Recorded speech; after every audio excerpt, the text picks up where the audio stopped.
Last Vijay Sethupathi വന്നാൽ സൂപ്പറായിരുന്നു. Sound മാത്രമേ ഉള്ളൂ, കാണിച്ചില്ല.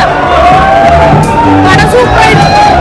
കണ്ട പടം ടിപ്പിക്കൽ വൈശാഖ പടം കേട്ടോ. വൈശാഖിന് നമ്മൾ നേരത്തെ കാണുന്ന രാജാതിരാജ് മധുരാജ് എല്ലാം കാണുന്ന പോലെ തന്നെ. പക്ഷേ വേറെ ഇതായിട്ടൊന്നുമില്ല, എന്നാൽ കൊള്ളാം. അവസാനത്തെ ആക്ഷനൊക്കെ അടിപൊളിയായിട്ടുണ്ട്. BGM പിന്നെ സുനില് നല്ല റോളായിരിക്കുന്നത്. രാജ്ബി ഷെട്ടിയും നന്നായിട്ടുണ്ട്. അതിലൊരു ടിപ്പിക്കൽ വൈശാഖ പടം. നമ്മൾ വൈശാഖ ആക്ഷൻ ഇതുപോലെ ഒരു കാണാൻ പറ്റുന്ന രാജാതിരാജയും മധുരാജയെ കണ്ടവർക്ക് എന്നാലും തൃപ്തിപ്പെടും കേട്ടോ, ഉറപ്പായിട്ടും. ഓക്കെ, പടം ഒരു അടിപൊളിയായിരുന്നു. നല്ല അടിപൊളി ഫൈറ്റ് ആയിരുന്നു.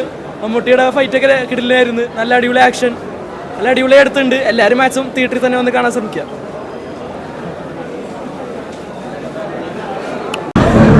കൂടുതലേക്ക് ഇഷ്ടപ്പെടാറിയോ ആ വില്ലന്റെ BGM വില്ലന്റെ ഒരു സ്ക്രീൻ പ്രസൻസ് പുള്ളി വലിയ സൈസ് ഒന്നുമില്ല, പക്ഷെ പുള്ളി വേറെ ലെവൽ അവനെയാ. പിന്നെ മമ്മൂക്കയുടെ കാര്യം പറയണല്ലോ, നമുക്ക് സ്ക്രീൻ പ്രസൻസ് സ്ക്രീൻ നിറഞ്ഞിരിക്കുക. അതിന് ഇടിയെന്ന് പറയണല്ലോ, ഒറ്റയിടിക്ക് 5 കഷമായി പോകും. നമുക്ക് ഇടിക്കാതെ അവരുടെ പവർ വേറെ ലെവലാണ്. പവർഫുൾ സാധനം.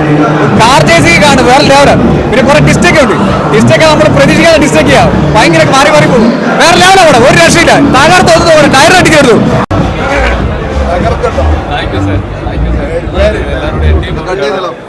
ഇതാണ് നമ്മുടെ ഫൈറ്റ് മാസ്റ്റർ.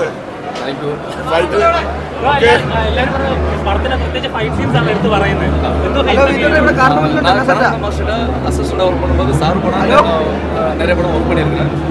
ஃபர்ஸ்ட் டைம் சாரோட படம் வந்து சொல்றது எனக்கு நிரடலாகவே இருந்தது. எப்படி நம்ம அந்த படத்தை பண்ண போகிறோம், என்ன மாதிரி கொண்டு போகிறோம் அப்படின்னு சொல்லி ஒன்றுமே புரியாத ஒரு பொசிஷனில் இருந்தேன். உண்மையிலே இதுக்கு வந்து எனக்கு பெரிய தேங்க்ஸ் சொல்லலாம் அப்படின்னா வைசாக் சாருக்கு, அதே போல் சமையல் 2 பேருமே எனக்கு அவ்வளோ இன்புட் கொடுத்தாங்க. எனக்கு ஃப்ரீடம் கொடுத்தாங்க ஒர்க் பண்ணுறதுக்கு. கம்போஸ் பண்ணையில் என்டர்ஃபியர் ஆகவே மாட்டாங்க. இப்படி தான் பண்ணணும் அப்படின்னு ஃப்ரீடம் கொடுத்தாங்க. அதே போல் கம்போஸ் பண்ணி முடிச்சதுக்கப்புறம் நான் ஸ்பாட்டில் ஒர்க் பண்ணும்போது மம்முட்டி சார் ஒரு நாள் கூட ஏன்னா இது வந்து இந்த மாதிரி செய்கிறேன், இந்த மாதிரி பண்ணுறேன் அப்படின்னு சொல்லி ஒரு நாள் கூட சொன்னது இல்லை. அதே போல் அவ்வளோ இன்ஜுரிஸ் இருக்குது சாருக்குள்ள, அவ்வளோ அடிகள் இருக்குது, அவ்வளோ வலிகள் இருக்குது. அதெல்லாம் மீறி இந்த படம் நல்லா வரணும் அப்படின்னு சொல்லி எனக்காக அவ்வளோ கஷ்டப்பட்டாங்க. உண்மையிலே எனக்கு தேட்டரில் போகும்போது பார்க்கும்போது அவ்வளோ இன்ட்ரெஸ்டிங்காக இருக்குது, ரொம்ப ஹாப்பியாக இருக்குது. தேங்க்யூ, எல்லாருமே என்ஜாய் பண்ணுங்க. ரொம்ப நன்றி.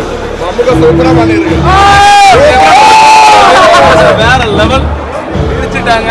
ஒரு அவ்வளோ இன்ஜுரிஸ் இருந்தால் கூட அடிபட்டு ஒன்றும் இல்லை மனே, அவ்வளோ அடி இருக்கு உடம்புலயே, அவ்வளோ அடி ஒன்றும் இல்லை மனே, போகலாம் அந்த மாதிரி ஒரு கோசம். ரொம்ப நன்றி மம்முக்கா சார், ரொம்ப நன்றி வைசாக் சார், ரொம்ப நன்றி.